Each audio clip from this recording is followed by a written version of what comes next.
Today's question comes from Ashley in Ohio. Ashley writes, "My husband and I fight all the time and need counseling in our finances.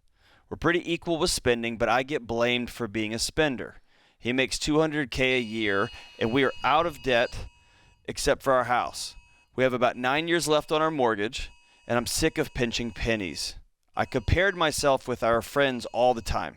We make more money than so many people, and yet we have old cars.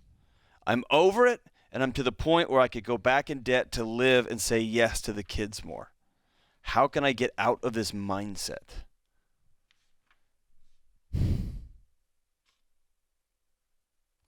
I need some more information here for this one, Dave, but you've dealt with this a long time.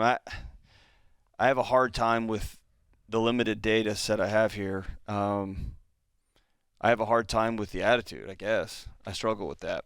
Hers? Yes.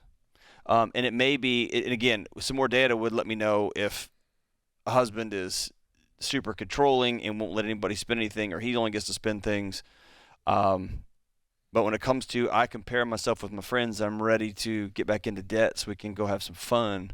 I have a hard time with that one. I also have a hard time with making $200,000 and y'all haven't created space for y'all to enjoy your life. Right? Yeah.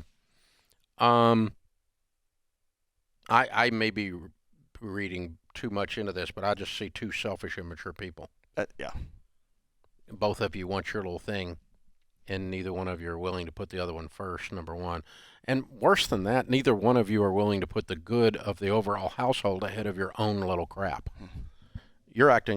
You sound like a spoiled princess. It just sounds like a child. Or you are a wife who has absolutely no vote because your husband's an overbearing ogre nerd with his spreadsheet, but he gets to do whatever he wants. Right. Both of these are selfish, immature reactions. Right. What both of you should do is look to say, okay, what is the best plan for the good of our overall household? And what is that? What is the best plan? We have taught that the best plan to do is called the baby steps. And depending on where you are in the baby steps, it sounds like you're in 4, 5, and 6.